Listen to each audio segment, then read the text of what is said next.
bilan d'étape sur la convention de revitalisation qui a été signée en 2021 dans le cadre de la directive sinistre et du plan social et des salariés communaux. Donc on a fait un point sur le nombre d'emplois qui ont été sauvegardés, les reclassements. Combien alors Philippe, vas-y.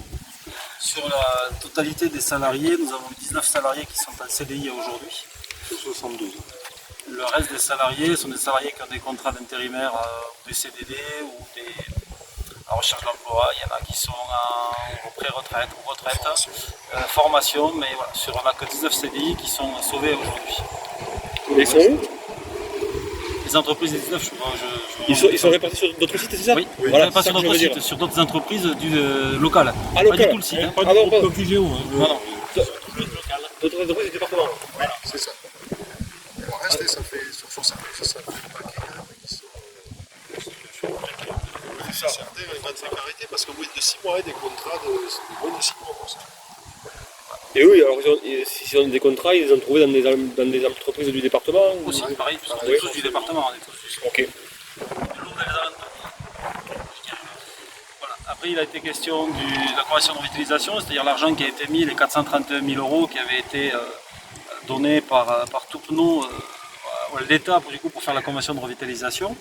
Donc cela a permis d'aider les entreprises lourdaises et du bassin de Lourdes à du coup éviter de passer certaines crises, a aidé aussi à certaines entreprises à employer certains salariés, puisqu'ils ont eu fait salariés ou demandeurs d'emploi, il y avait une somme qui était allouée pour ces gens-là. Il y a 4 personnes qui ont fait une création d'entreprise, une création ou une reprise d'entreprise aussi grâce à ce fonds de revitalisation. Et voilà. Après, il a été question d'un autre sujet qui est un peu plus piquant, c'est du coup le point où on avait œuvré de nombreuses fois à l'époque pour que les actifs résiduels de la société restent sur le territoire, c'est-à-dire Lourdes et les environs. Le troisième point évoqué à cette réunion, c'était surtout celui-ci. Celui-ci qui a aujourd'hui nous informe que les services de l'État ont fait leur nécessaire pour surveiller les dépenses et les entrées et les sorties de la société aujourd'hui, de tout ce qui s'est passé depuis l'incendie, depuis qu'ils ont reçu cette fameuse somme d'assurance qui est de à peu près 19 millions d'euros. Aujourd'hui, nous ne connaissons toujours pas la somme résiduelle de ces actifs. Les services de l'État nous informent que, étant donné qu'il y a encore un préjudice au niveau des prud'hommes, on ne peut pas nous communiquer encore cette... Qu'est-ce que c'est actif résiduel?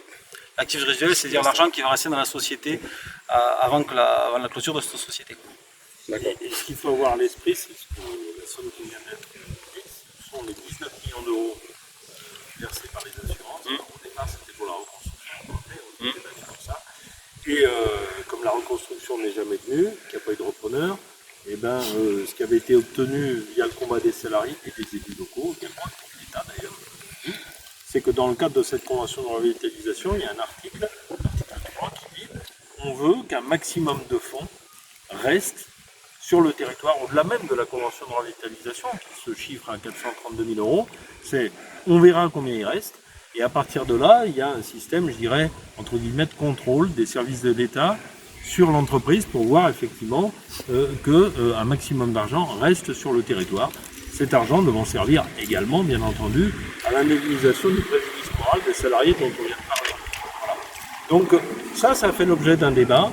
Et nous, ce qu'on regrette, c'est que l'entrepreneur qui était là, parce qu'il était là, le chef d'entreprise, qui est actuellement le seul salarié qui reste, c'est lui qui gérait l'entreprise, n'ait pas fait de transparence et de nous épargner combien il y avait en trésorerie.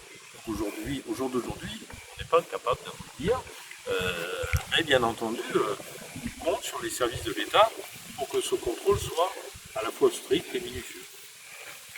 Il y a juste un actif dont on ne connaît pas le prix, à moins que je n'ai pas bien compris, c'est les terrains. Non, Les terrains, il n'y a pas. Voilà. De 19 000 m², c'est ça? 19 000. Il doit faire l'objet d'une évaluation par les services des domaines, les services de l'État, et qui là aussi vont rentrer dans les actifs de l'entreprise. C'est les fameux actifs résiduels. C'est combien? 19 000 m²? 19 000 m². Les fameux actifs résiduels, c'est tout ça. C'est une prochaine réunion. Le 13 décembre, à peu près autour de mi-décembre, sur la convention de revitalisation et cette situation des actifs. On a pris note de ça. Et ce qui a été dit et avoué par Nick, qui n'est responsable de rien, du préfet, c'était que que les réunions semestrielles qui devaient se tenir jusqu'à ce jour ne se sont jamais tenues. Elles commencent aujourd'hui. Voilà. D'accord. Il y avait un engagement de suivi tous les 6 mois sur ça, qui n'a pas pu se tenir, et donc là, elles vont reprendre, et on aura je dirais peut-être une réunion quasiment de clôture au mois de décembre, et voilà qui se... La convention de revitalisation, il reste encore un actif, je dirais de l'argent sur cette convention qui a permis aujourd'hui de faire une prolongation pour que justement cet argent ne reste pas, dans les caisses, mais profite à des entreprises, ça c'est le premier point important. Le deuxième, c'est que je souhaite fortement que ces services de l'État contrôlent rigoureusement ces comptes vu le passif qu'on a avec ces gens-là. La troisième, c'est le contrôle des prud'hommes, enfin le service des prud'hommes que nous avons nous au mois d'octobre, avec les 53 salariés ou 54 qui sont du coup en prud'homme avec PUCNO.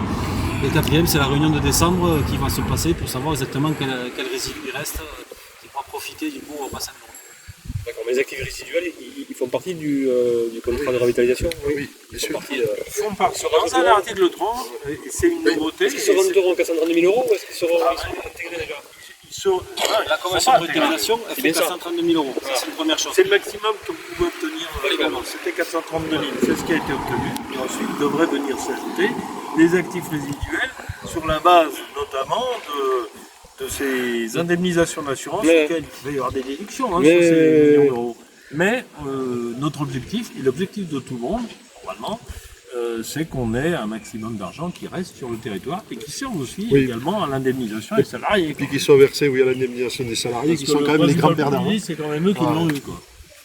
Voilà. Ouais, parce que c'est quand même un grand Parce gâchis. qu'on n'a aucune confiance en Cofigeo, on nous dit. De toute façon, ici, je crois qu'il n'y a pas un acteur du terrain. C'est Cofigeo la société, on est bien d'accord.